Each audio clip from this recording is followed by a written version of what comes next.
Assalamualaikum warahmatullahi wabarakatuh. Selamat pagi, salam sejahtera. Sebelumnya saya mengucapkan terima kasih atas kesempatan pada pagi hari ini untuk membawakan topik yang sangat penting ya, yaitu menjaga kesehatan kita ya secara keseluruhan, khususnya jantung di masa pandemi. Kenapa saya pilih topik ini?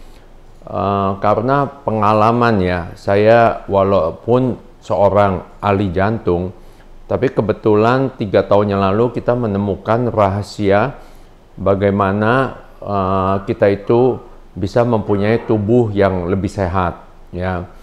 Nah itu bagian daripada cerita keseluruhan, yaitu kita mempunyai program, yaitu program pengubahan pola hidup. Dan kebetulan program ini saya pakai untuk hampir 3.000 pasien yang menderita COVID ya. Dan alhamdulillah ya, puji Tuhan, hampir tidak ada yang meninggal yang kena COVID. Padahal pasien-pasien kita itu mempunyai banyak komorbiditi. Seperti diketahui, saya adalah seorang ahli jantung. Jadi pasien-pasiennya itu banyak yang sudah dilakukan pemasangan cincin, banyak yang menderita kencing manis, menderita darah tinggi, menderita darah lengket, kolesterol tinggi, dan sebagainya. Dan saya sendiri pada bulan Mei terkena COVID ya tipe Delta. Saya tidak ke rumah sakit sama sekali. Gejala memang berat, tetapi dari hasil pemeriksaan, walaupun CT value saya itu ada yang pemeriksaan yang disebut CT value, menunjukkan berapa loading daripada virus itu di tubuh kita, dan CT value saya rendah ya 15, tetapi tidak ada satu organ tubuh pun dari saya yang cacat karena Delta itu. Dan pada saat itu saya belum divaksin ya, tanpa vaksin. Tapi saya mengikuti pola hidup yang sehat, menggunakan vitamin dan obat-obat yang sederhana saja. Dalam 5 hari saya sembuh. Hari ke-6 saya sudah bisa bekerja seperti biasa.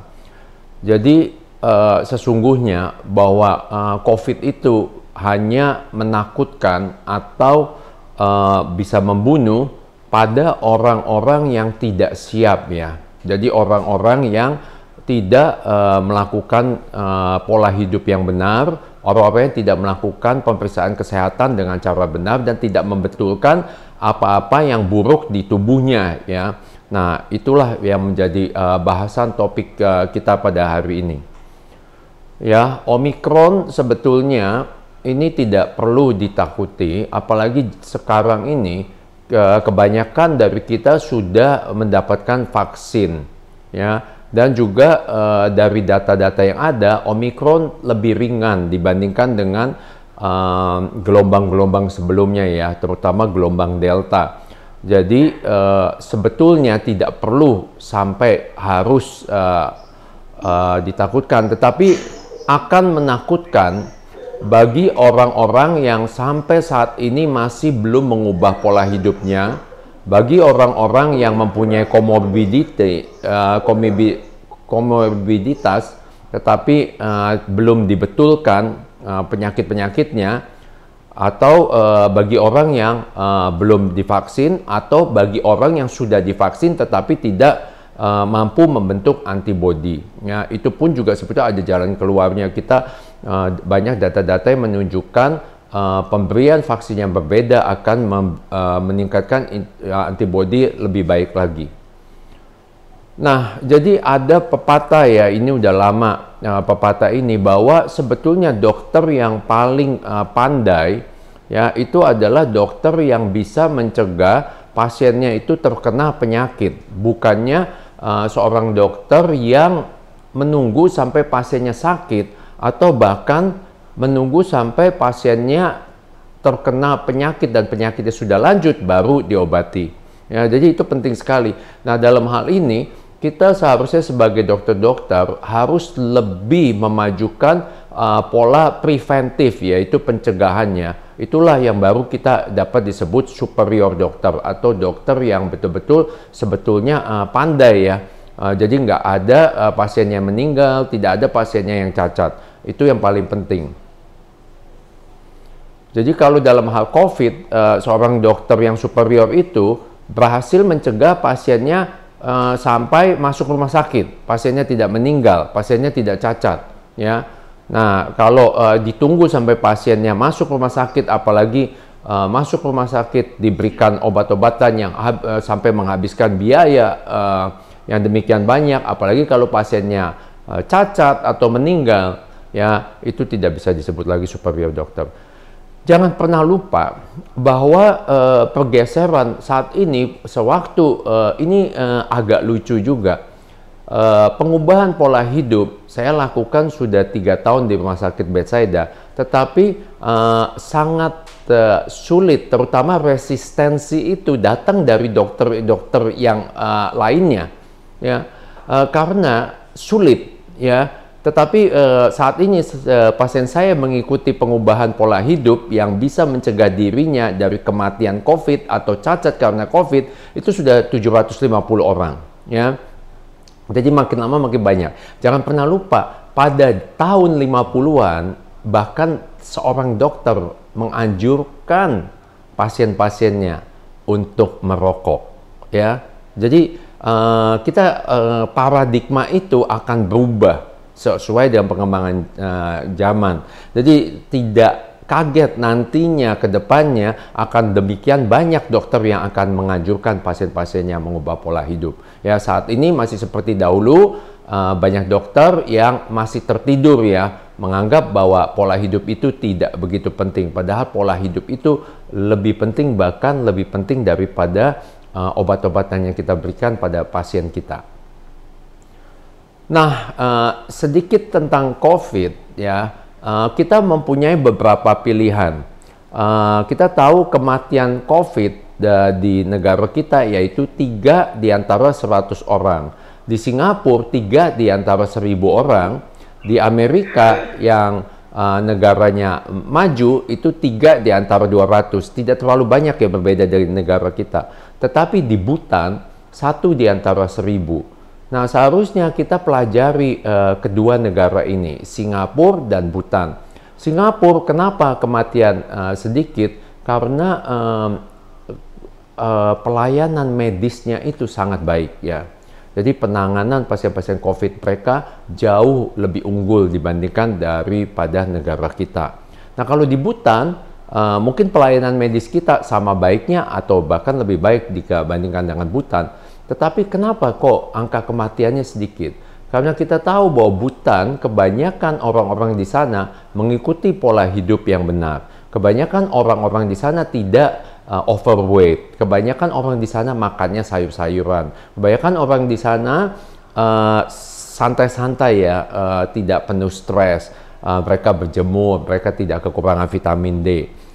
Jadi pilihannya kalau kita takut akan kematian daripada COVID ini, satu kita bisa migrasi ya, atau beberapa daripada sejawat-sejawat lain yang sudah migrasi ke Singapura ya.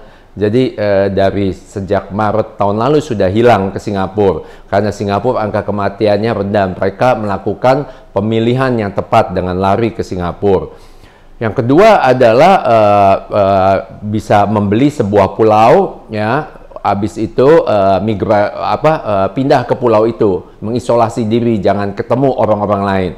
Yang ketiga adalah pergi ke suatu negara yang mana pelayanan medisnya sebaik Singapura atau bahkan lebih baik dari Singapura.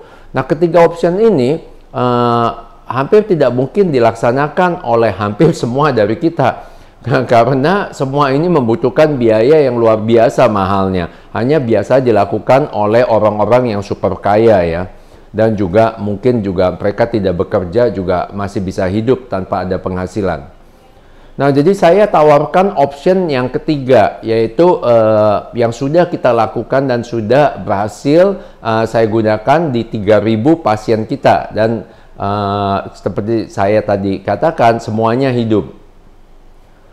Nah, kita lihat ya, ada salah kaprah yang kebanyakan termasuk dokter-dokter, kebanyakan orang kita tidak melihat. Saya mendengar pada waktu wabah COVID, orang menganjurkan pasien-pasien untuk makan yang bergizi katanya.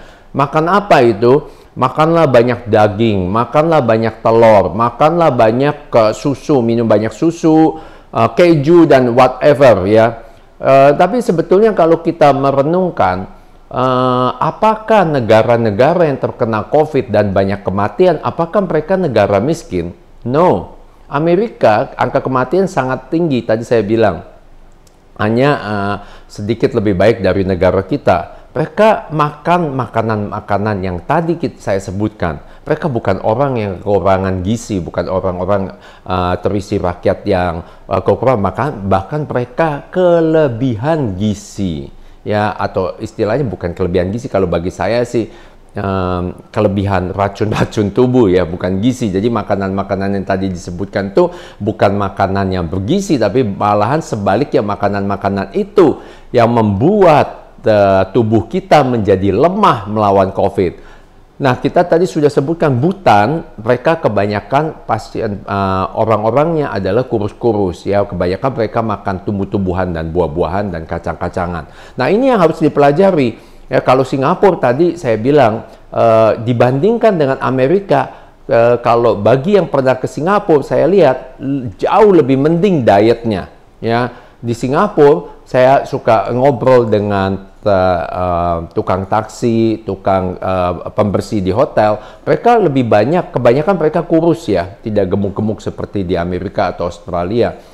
Dan mereka kebanyakan makan tetap sayur-sayuran dan kacang-kacangannya, nggak seperti di negara-negara maju. Jadi suatu hal yang sangat salah, bahkan beberapa dokter menganjurkan, bahkan di rumah sakit, pada waktu pasien-pasien terkena COVID, diberikan makanan-makanan yang bagi kami adalah racun yang menambah beratnya COVID itu sendiri. Ini hal yang sangat penting yang sampai hari ini juga masih banyak yang orang yang tidak mengetahui. Nah, salah satu rahasia daripada saya mengobati diri saya waktu terkena COVID atau mengobati pasien-pasien saya waktu terkena COVID adalah dengan plant-based diet. Dengan diet yang betul-betul sempurna, yaitu diet inilah yang justru meningkatkan daya tahan tubuh kita dan memproteksi diri kita atau pasien daripada kematian karena COVID atau memberat karena COVID.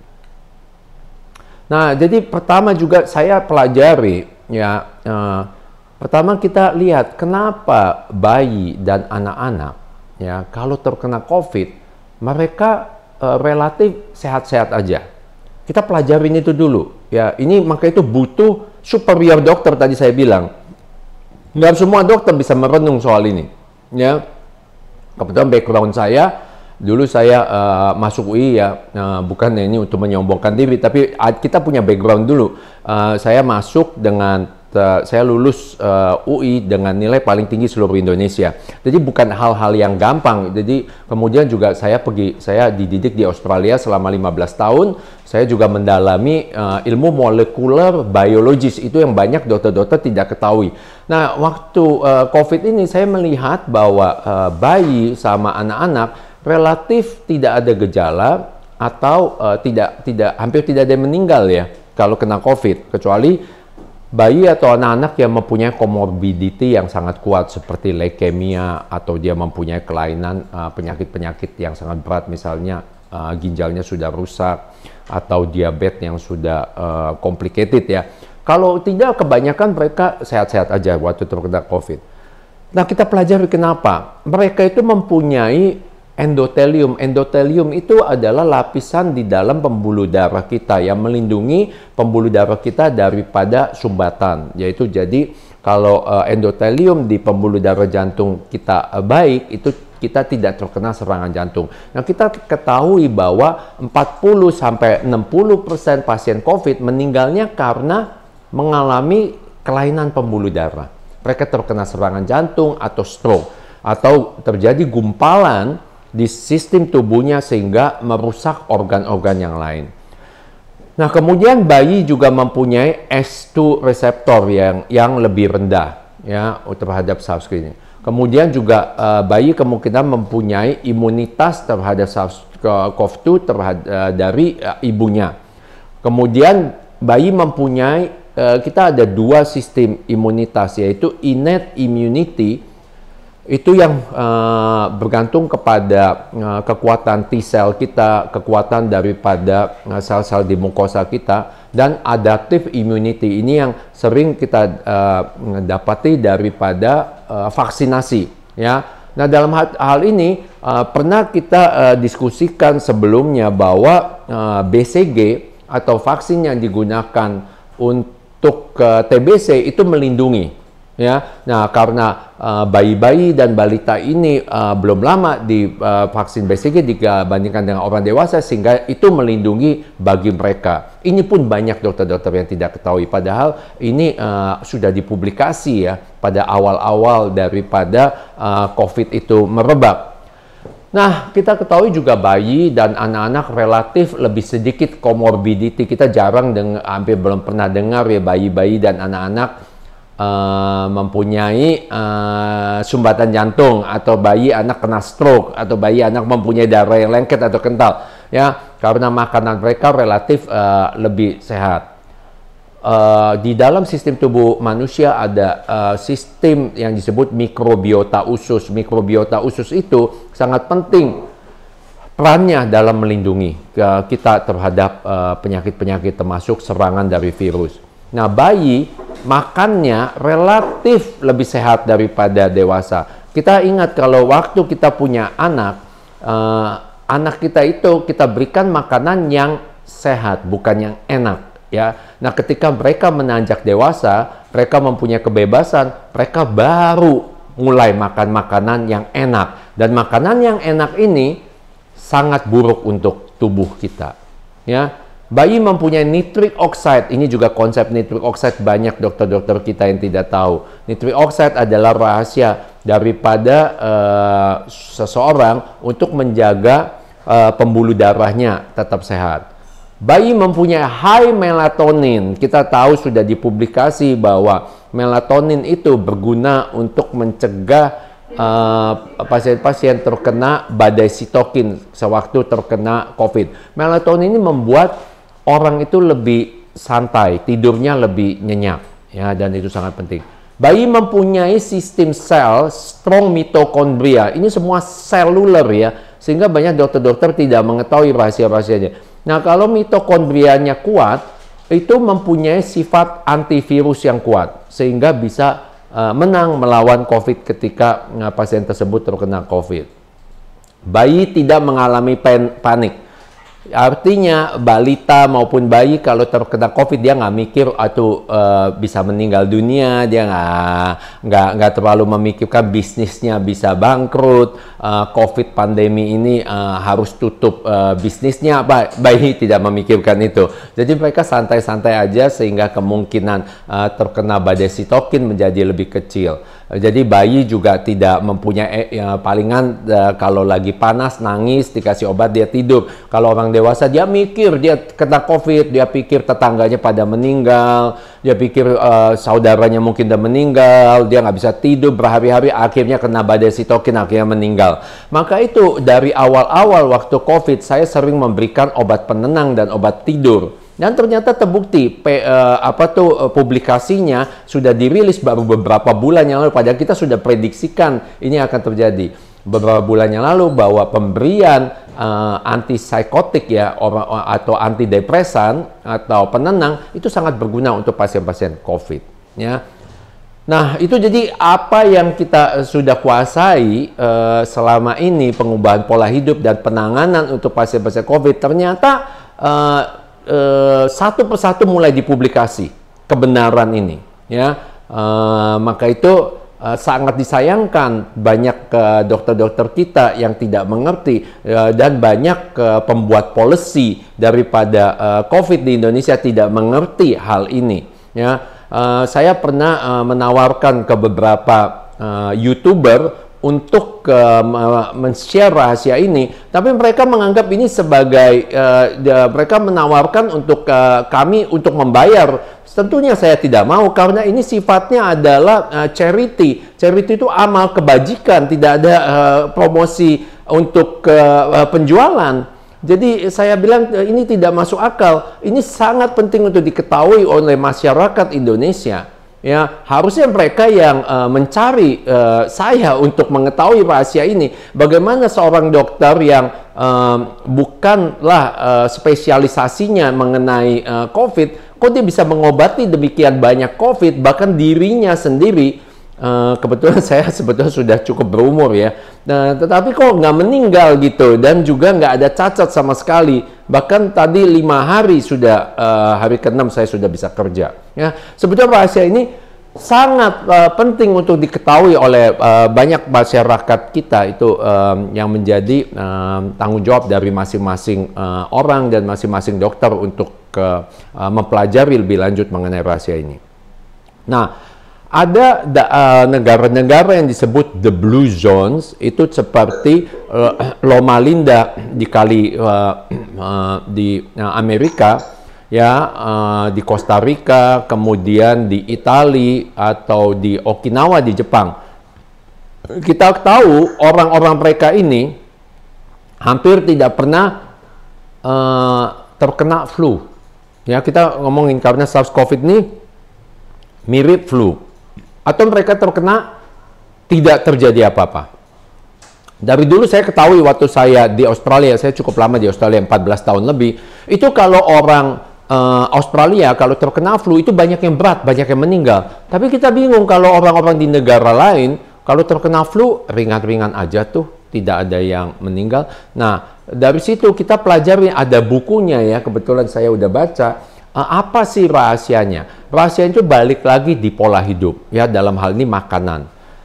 Kalau kita makan makanan yang sehat, kita menghindari makanan-makanan yang membuat tubuh kita tambah lemah, ya, seperti makanan-makanan yang basicnya hewani, goreng-gorengan, makanan processed food seperti kaleng-kalengan atau apa yang nggak ada gunanya, itu malah membuat tubuh kita lemah. Kita harus makan banyak sayur-sayuran. Dalam hal ini, sayuran pun tidak boleh digodok misalnya, karena dia rusak nitric oxide-nya. Sayurannya dimakannya mentah. Nah, kita harus pelajarin ini penting sekali. Tadi kan bermula, jangan lupa, kadang-kadang ada pasien mulai menanyakan ke saya. Pertanyaan pertamanya adalah, bagaimana saya supaya bisa survive selama pandemi COVID? Nah, itu pertanyaannya kan. Tentunya kita jawab. Kita bilang bla bla bla bahwa kamu harus mengubah. Habis itu mereka mundur perlahan, mereka pergi dan tidak melakukan apa yang padahal dia tadinya tanya.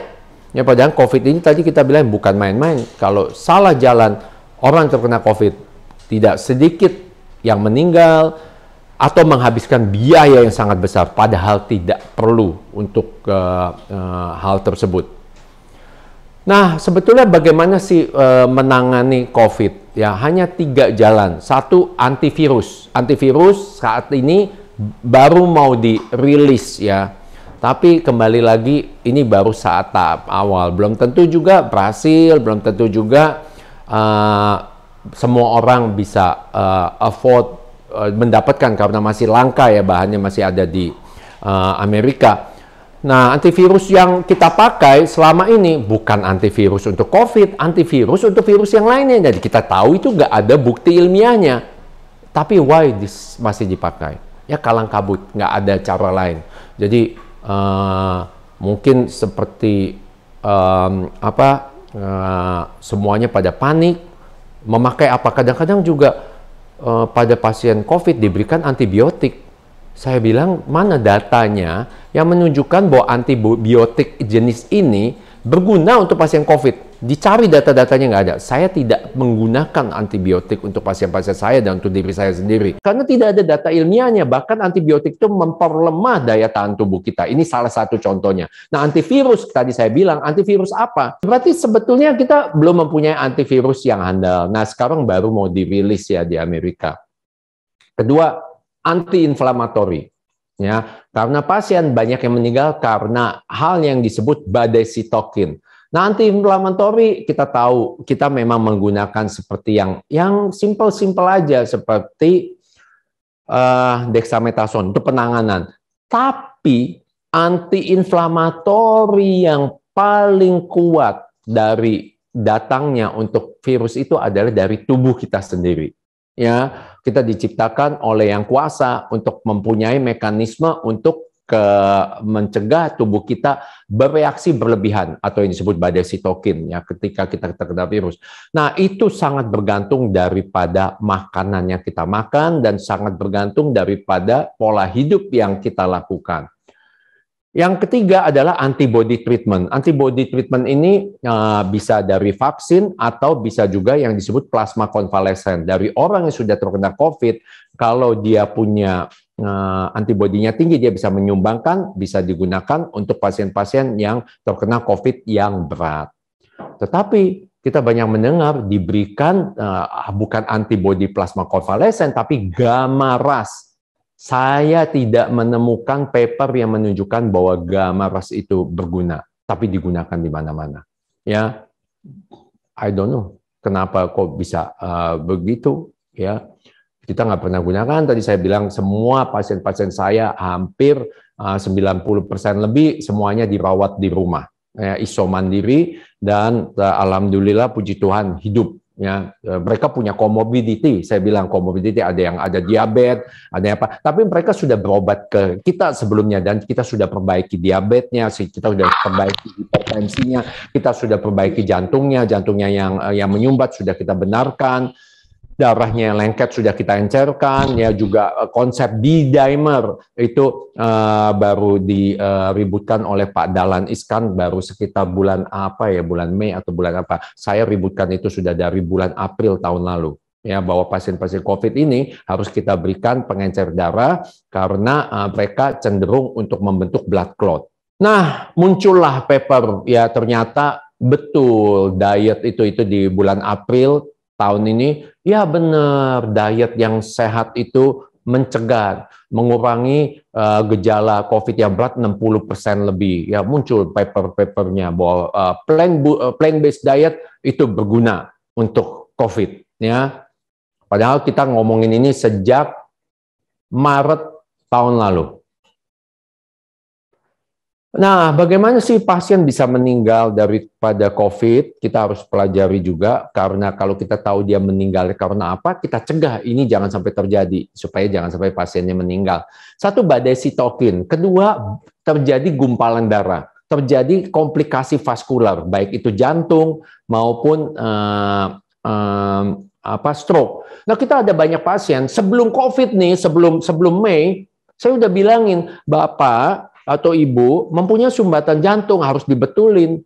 Enggak, dia nggak mau. Dia bilang dia mau tunggu sampai COVID ini berlalu baru dia siap. Padahal kita udah tawarkan, dia nggak mau. Akhirnya dia terkena COVID Delta, tidak sedikit yang meninggal. Padahal kita sudah tawarkan dibetulin dulu.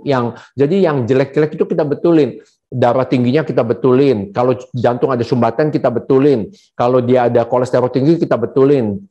Ada darah tinggi, ada diabetes, semuanya kita betulin. Berat badan kita turunin. Ya nanti saya perlihatkan di slide terakhir. Oh, pasien-pasien turun sampai 60 kilo. Karena COVID ini kan udah lama ya. Jadi waktu pasien mempersiapkan diri ini, waduh udah lama.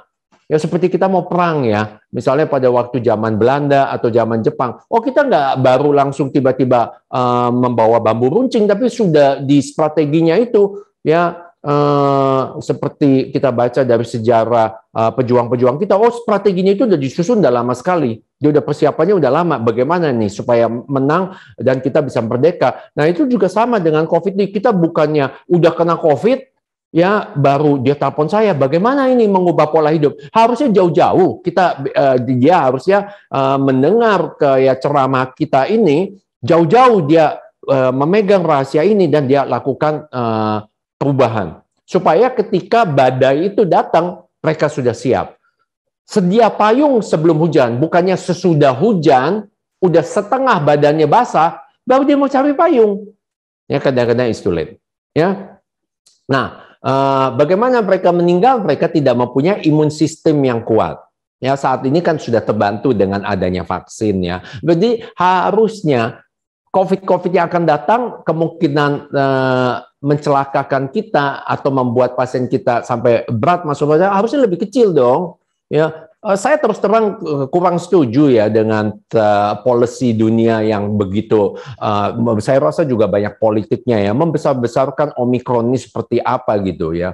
Jadi kita harus survive karena di sisi lain ini buah si malakama ya.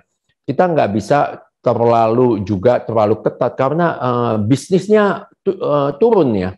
Jadi akhirnya ekonomi kita hancur, bukannya rakyat kita banyak yang meninggal bukan karena COVID, tapi meninggal karena kelaparan, meninggal karena sakit lain dan tidak bisa punya biaya berobat ya. Nah, jadi juga kenapa bisa meninggal? Yang tiga ini nih yang utama daripada penyebab pasien meninggal karena COVID. Dan tiga ini ada tanggung jawabnya di pasien, ya, dan di dokter yang memberikan nasihat kepada pasien. Ini harus dari diri sendiri. Seperti anak kecil yang belajar jalan. Mau dia anak raja, anak konglomerat, dia harus belajar jalan. Nggak bisa kita suruh orang belajar jalan untuk dia. Nah, yang tiga ini pasien harus lakukan demi diri untuk dirinya sendiri. Ya. Nah, yang dari pihak lainnya, pihak rumah sakit misalnya, atau pihak dari penanganan secara keseluruhannya, late management, pasiennya juga udah kasusnya berat baru dibawa untuk berobat.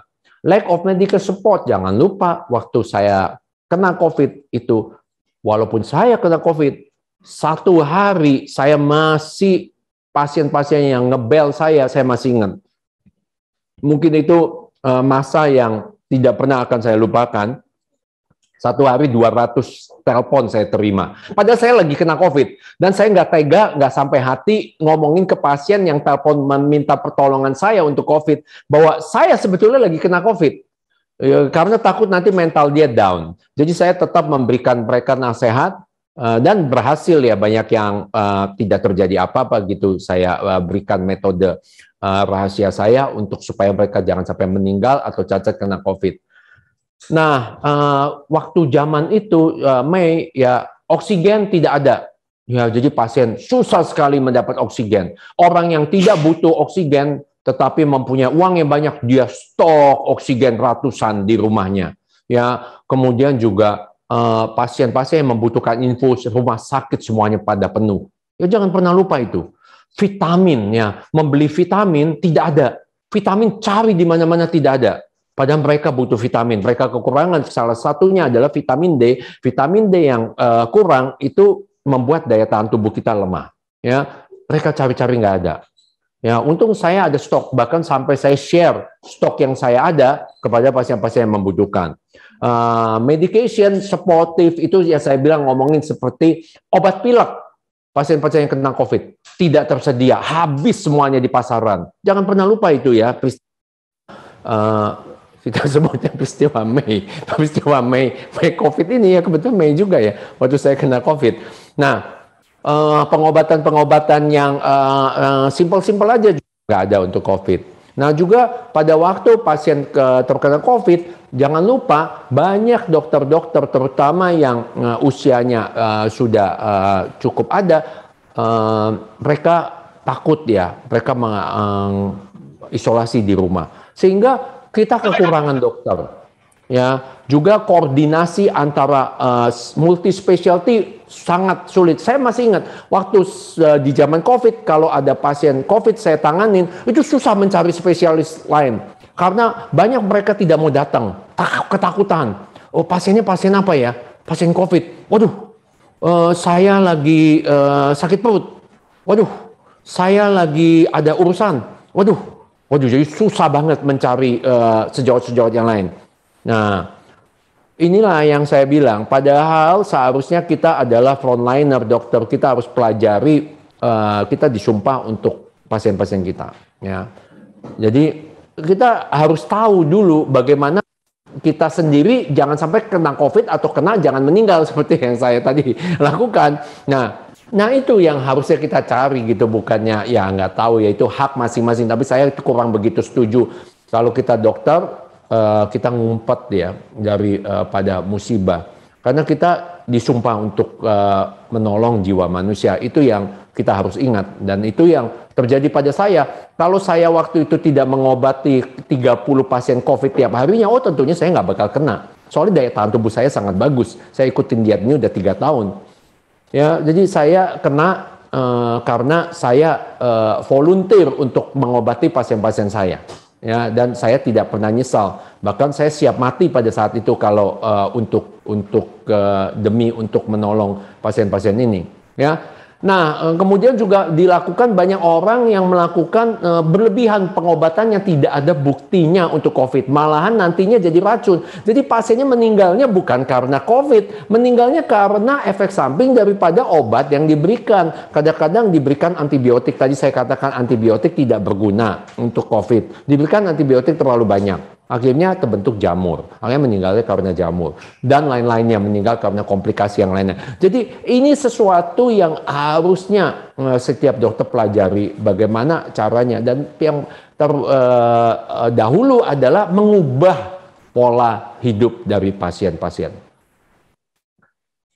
Nah, ini tadi saya bilang kita pelajari, ini ada dari pasien itu sendiri. Pasien itu harus ubah pola hidupnya. Yaitu apa? Ubah pola makannya. Makanlah banyak sayur-sayuran, buah-buahan, kacang-kacangan. Hindari makanan hewani sedapat mungkin. Makanan-makanan yang membuat inflamasi, ya peradangan, seperti goreng-gorengan, refined karbohidrat itu seperti nasi, bakmi, bihun, kue tiaw, roti, biskuit, apa itu ditinggalkan. Ya kita mulai makan makanan yang sehat ya supaya jangan terjadi badai sitokin. Kita harus olahraga. Ya badan kita harus perfect. Ya kita hitung dengan BMI, BMI-nya harus perfect. So, udah gitu kita harus berobat, kita medical check up sebelum kena COVID. Jadi kalau ada darah tinggi, dibenarkan darah tingginya. Kalau ada kencing manisnya dibetulkan. Kalau ada sumbatan jantung dibetulkan, dan seterusnya. Ya semuanya diperbaiki sebelum COVID itu terkena kita. Nah itu intinya ya. Nah semua teori yang tadi saya katakan ini ditunjang oleh sangat kuat basic biologinya. Ya buku-bukunya ditulis oleh pemenang Nobel. Kita tahu Elizabeth Blackburn ngomongin tentang telomer. Telomer itu yang membuat kita itu awet muda. Ya, kalau kita telomernya tidak memendek, maka itu kita menjadi awet muda. Nah itu bagaimana cara mengubahnya? Dengan mengubah pola hidup. Ya, kemudian menang Nobel 1998 ngomongin tentang nitric oxide yang tadi saya sudah sebutkan. Nitric oxide itu senyawa rahasia daripada perlindungan kita daripada terkena serangan jantung dan stroke. Ya, itu hanya bisa didapatkan dari pola hidup yang sehat, makan makanan yang penuh dengan sayur-sayuran ya dan buah-buahan yang mengandung banyak nitric oxide. Kemudian menang Nobel kembali teori mikrobiota usus. Kalau kita makan makanan yang sehat, maka makanan-makanan sehat ini membuat mikrobiota, yaitu kuman-kuman di usus kita ini, menjadi kuat sehingga mereka membantu tubuh kita untuk melawan virus. Ini juga sudah lama ya, 1950-an nih sebetulnya teori ini. Cuma aplikasinya banyak dokter yang tidak bisa mengaplikasi sesuatu basic molekuler ke aplikasinya. Seperti Tesla, dia bisa mengaplikasikan listrik ke dalam bentuk mekanik mobil. Ya, akhirnya Tesla, asal tahu aja, Tesla menjadi orang terkaya sekarang di Indonesia, di dunia. Ya, nah kemudian Roger Kornberg ini ngomongin tentang mitokondria. Tadi mitokondria adalah generator di dalam sel. Kalau kita makannya sehat, hidup kita sehat, tidur cukup, ya olahraga, kemudian juga vitamin-vitamin kita sempurnakan, ya kita jangan stres. Itu mitokondria kuat sehingga ketika kita kena COVID, mitokondrianya sel kita berjuang melawan COVID dan akan menang. Ya.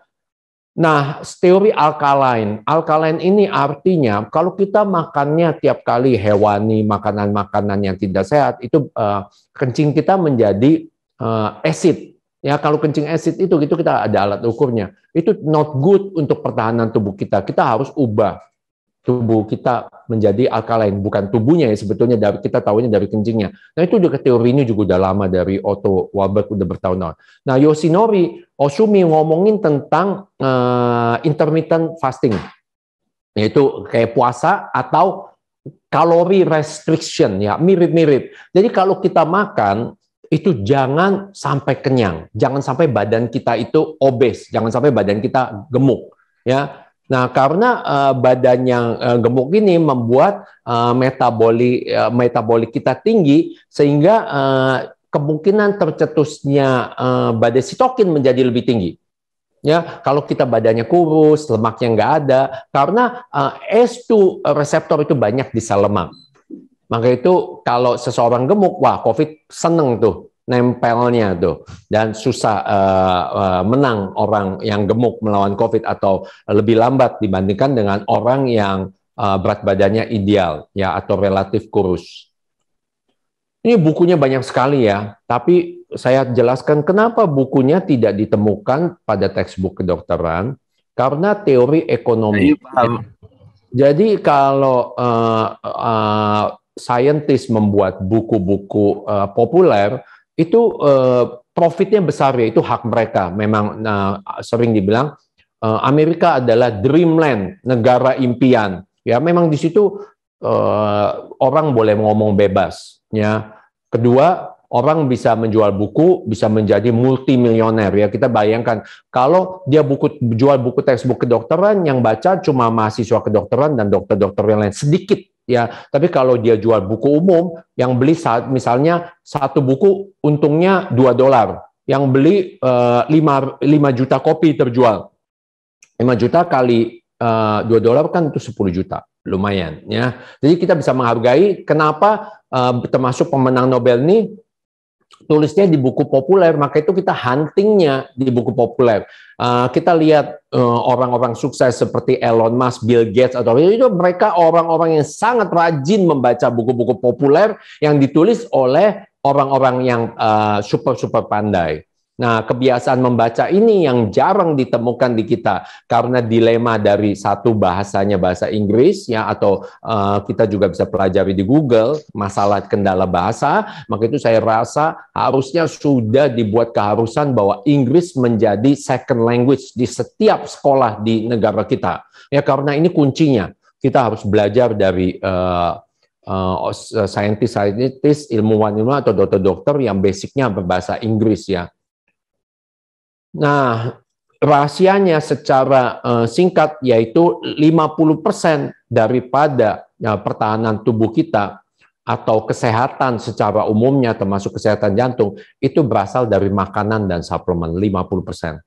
20% dari obat-obatan dan tindakan medis, 15% dari olahraga, 15% dari istirahat, tidur yang sehat, jiwa dan pikiran yang tenang. Nah ini secara singkatnya, ini yang saya lakukan pada diri saya dan pasien saya. Persiapan melawan COVID sejak tahun lalu. Bahkan bulan Januari. Saya sebutnya bulan Januari udah ketemu pasien COVID.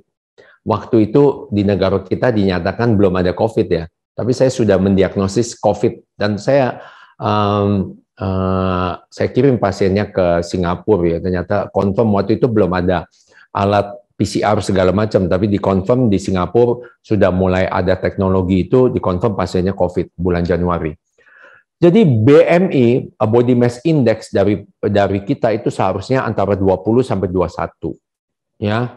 Jadi kebanyakan kita ini sebetulnya overweight tanpa disadari. Jangan pakai kriteria 25 ya. Tapi 21. Jadi kayak saya tingginya 1,72. Saya punya BMI 19, berat badan saya 57 dibagi 1,72 pangkat 2, 19 sekian. Ya. Nah, stop smoking, Jadi kalau orang mau survive COVID, stop smoking. Karena smoking itu membuat badan kita inflame. Siapa sih yang nggak tahu zaman sekarang? Smoking di bungkusannya aja udah ditulis, smoking menyebabkan kematian. Smoking menyebabkan serangan jantung, stroke. Tapi masih ada aja yang smoking. Ya, apalagi di zaman COVID ini. Kita harus mempunyai nitric oxide. Kita ada alat ukurnya, nanti bisa dicek. Nitric oxide kita harus cukup dalam tubuh kita. Kita punya kencing harus alkalin, jadi makannya harus banyak sayur-sayuran, buah-buahan. Ya, saya masih ingat waktu pertama kali saya memperkenalkan konsep tentang makanan sehat ini kepada pasien-pasien. Pasien-pasien waktu itu masih belum ada zaman COVID ya, masih 2019. Oh, santai-santai aja, dia bilang, aduh nggak usah lah, hidup ini paling penting untuk makanan. Tetapi waktu mereka terkena COVID, mereka sampai nangis-nangis, dia bilang, apa sih rahasianya? Supaya jangan mati. Jadi nggak ada orang nggak takut kena COVID ya, semua orang takut kena COVID. Dan pada saat itu mereka baru sadar betapa pentingnya mengubah pola hidup itu. Ya, dan untungnya saat itu ya waktu jenis alfa masih keburu gitu. Mereka mengubah pola hidup, mereka hidup ya, dan selanjutnya mereka melakukan pola hidup yang sehat. Nah, kita harus periksa gula darah. Gula darah itu dibuat seoptimal mungkin ya untuk yang diabetes. Kita banyak orang-orang yang pasien-pasien yang mengubah pola hidupnya lepas menggunakan insulin. Ya, obat gulanya digunakan sesedikit mungkin.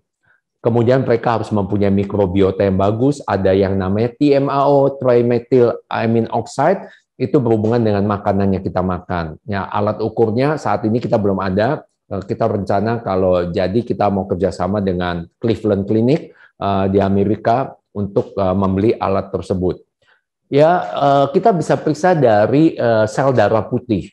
Orang-orang yang super sehat yang ikut plant-based itu mempunyai sel darah putih yang rendah.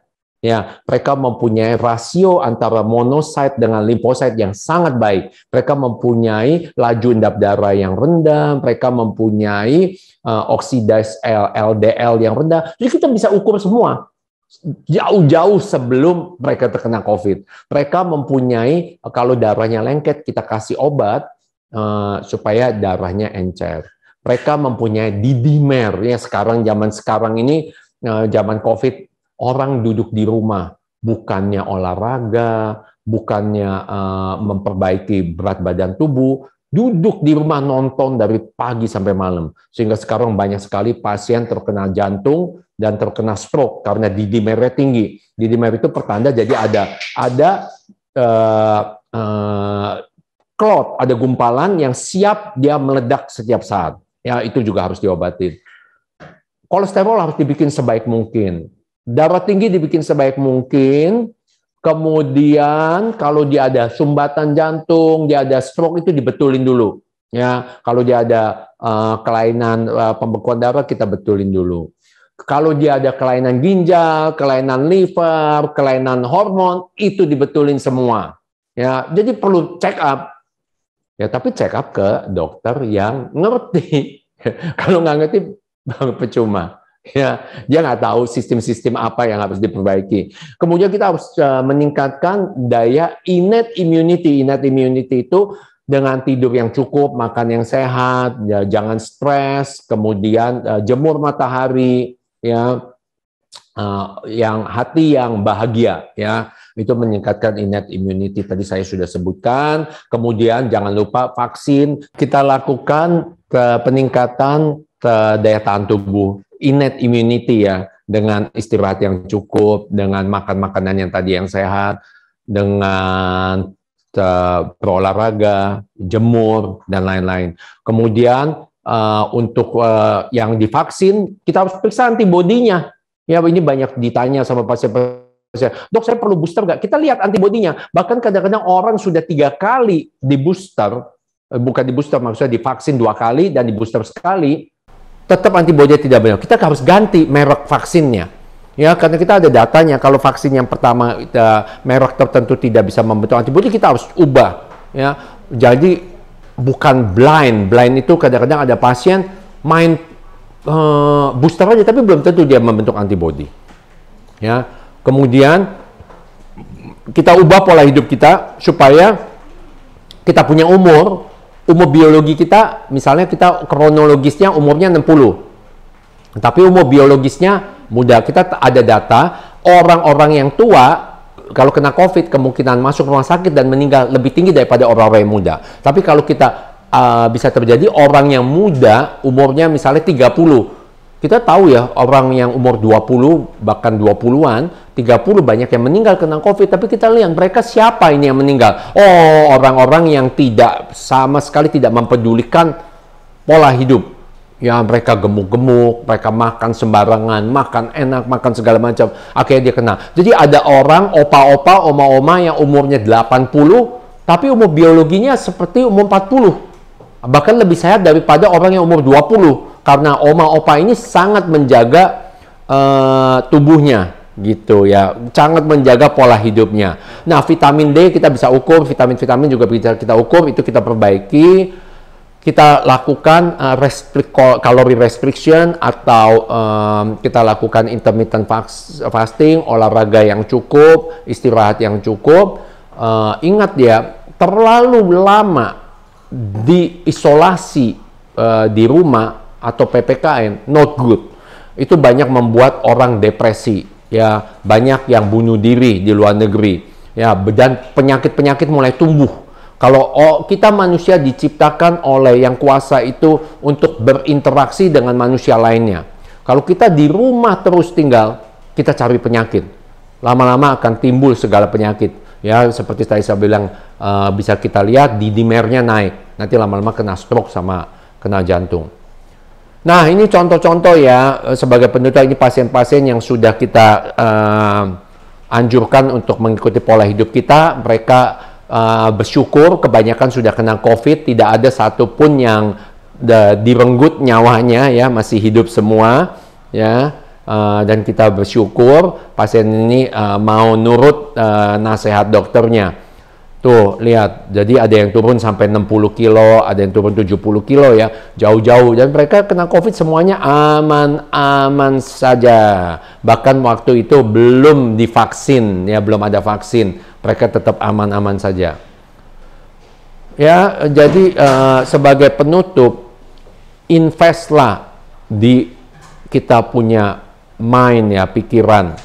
Jangan habisin waktu di hal-hal yang nggak ada gunanya, ya.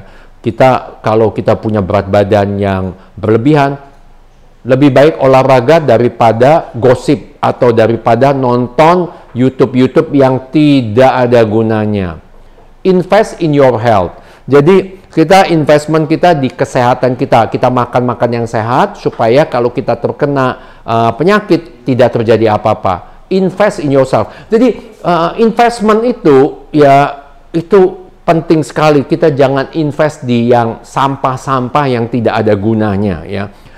Seperti YouTube banyak yang beredar menganjurkan orang makan yang ada lagi yang menganjurkan orang makan telur lah, padahal di merah telur itu banyak sekali mengandung kolesterol. Ada lagi yang menyuruh orang makan minyak, apalah segala macam, ya. Kita harus pintar-pintar memilah-milah YouTube yang kita tonton, ya, buku-buku yang kita baca. Itu kunci daripada kemajuan daripada kesehatan kita. Kemajuan dari kesehatan kita itu juga nantinya membuat negara maju, ya. Kita saat ini lagi bertanding, ya, bola, ya. Saya dengar sih Indonesia belum pernah menang, ya. Ya, kita berdoa bersama, mudah-mudahan di turnamen bola ini regu kita bisa menang gitu, ya. Kenapa kita nggak pernah menang gitu? Padahal kalau orang bilang sama-sama orang Asia, kan, Asia Tenggara, harusnya kita udah waktunya, ya, minimal sekali menang lah gitu. Nah, saya yakin saya ketika di Australia, ketika kita diberikan Tuhan otak yang cemerlang dan kita super rajin, kita nggak kalah tuh sama orang luar. Kita nggak kalah dengan orang Amerika, kita nggak kalah dengan orang Australia, orang Singapura, kita nggak pernah kalah. Jadi coba mulai kita ubah pola hidup kita. Nah, dalam sehubungan dengan COVID ini, Kita ubah, jangan lihat ke kiri ke kanan. Kita jangan lihat tetangga kita, saudara kita. Kita lihat diri kita sendiri dan kita perubahan itu mulai terjadi pada diri kita sendiri masing-masing.